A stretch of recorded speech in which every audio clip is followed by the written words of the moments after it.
na tinatahak ay laging malilihis. Sa isipan nila'y walang bulis na malinis.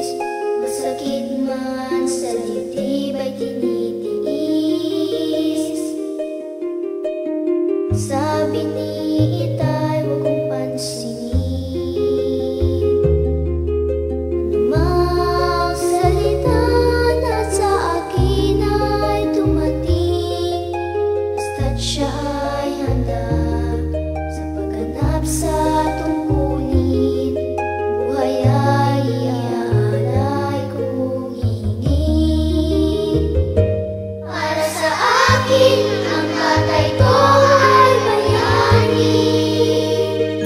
Kabilang sa mga tapat na nagmamahal sa bayan, kahit na ano pa ang sabihin ng mundo, ang tatay kong pulis ay bayani sa puso ko.